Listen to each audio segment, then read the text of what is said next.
spending time with reflection. Hi, my name is Darian Butler. I'm a recent graduate from East Central University.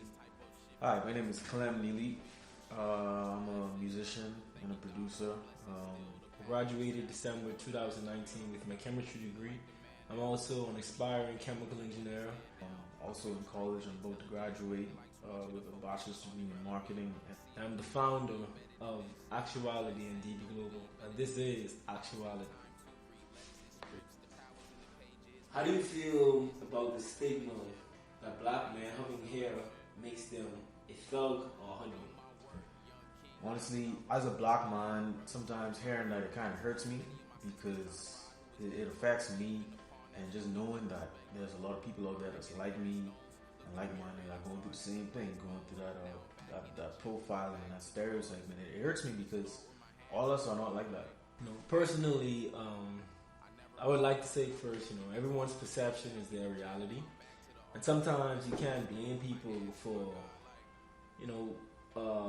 being a certain way or trying to portray prejudgment in a sense, because if that's all you've seen, and if you've seen that light in always in a negative sense, then that's what you're going to perceive it to be. But I have a problem with just blatant ignorance, or just ignorance in the sense you just want to be voluntary ignorance. If I would say it in that sense, what I mean with that is, it's just there are some people who actually know better, but they don't want to change their perception. They don't want to shift their paradigm, and I have a problem with that because it's just ignorant to me. How could you judge someone based on their appearance? And judgment, everyone does prejudgment, but it's when you're trying to condemn someone for the way they look, or not even wanting to giving them a fighting challenge to prove themselves to you. Because at the end of the day, the clothes that we wear is fashion. The hair is a sense of fashion, and if it wasn't supposed to grow, it would not grow. It would be, I think, it would be a sterile. It'd be a sterile thing. There would be no reproduction. There would be no growth. It would just, if you cut it, it'd stay that way. But your hair is an expression of yourself, and that's how I feel personally. Some of us are out here really trying to do good with our life, but it's like the stigma is holding us back from being great, because people, especially the higher up people in the upper echelons of society, they looking down at society thinking that, okay, all black men are like this. So once they see a black man with curly hair or a black man with locks, he automatically I had to place him in this category right here. That's how I feel. So have you ever experienced any form of stereotyping? Oh yeah, definitely.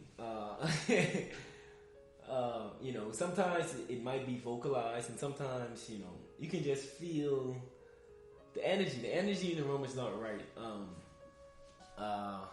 And even from a sense of me being from the Bahamas, my parents within itself, they were being very stereotypical with the idea of growing hair. I don't want you to look like this person. I don't want you to look like that person, but I'm me at the end of the day, and my character speaks volume. If I've ever tried to get a job and my hair anything like this, is not gonna happen. It's just they're gonna tell me you can't come in unless your hair is cut all the way down. That's all this is cut off, clean shave, like you back in school. They call it a schoolboy haircut.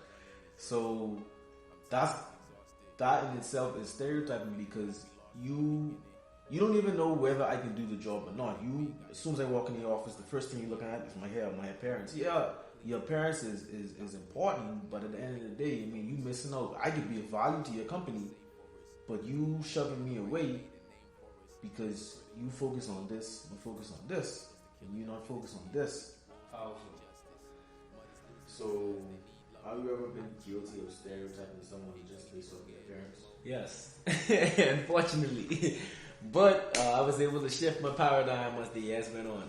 Definitely, because it's just the culture that I grew up in. Because that's a big part of the Bahamian culture, is thinking that all these men out here twisting their hair and braiding their hair back and all that, they all gangsters and thugs. So growing up, watching other people think that way, it's just bound for me to think that way too.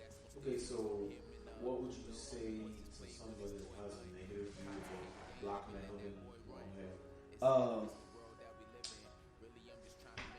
I wouldn't want to say I would want to say something, because if someone has been embedded in something so long, it's more so my word against theirs. I don't want you to be around me to where I can lead by example.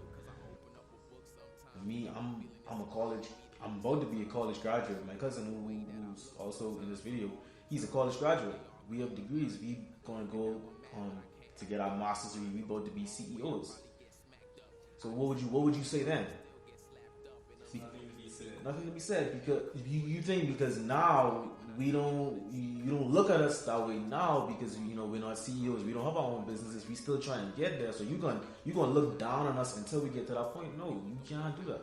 And if you can sit down and have an intellectual conversation with me, and you can leave the conversation inspired, that alone should change the narrative or the notion behind a black man growing his hair out and looking like a hoodlum. Because if I'm such a hoodlum, how can I inspire you, little old me? Or sit down and speak about the same topics, or we have the same intellectual level, or sometimes my intellectual level might be much further than theirs in a sense. Because when we get to that point, it's like, you know what I mean? So you gotta look at us now, and you gotta look at where we're going. You can't just put us down now and then make us work for ourselves, and then when we get to that point, then you want to celebrate us. No, you gotta celebrate us now, and you gotta appreciate the work we putting in now, and before we get there. That's it. All right.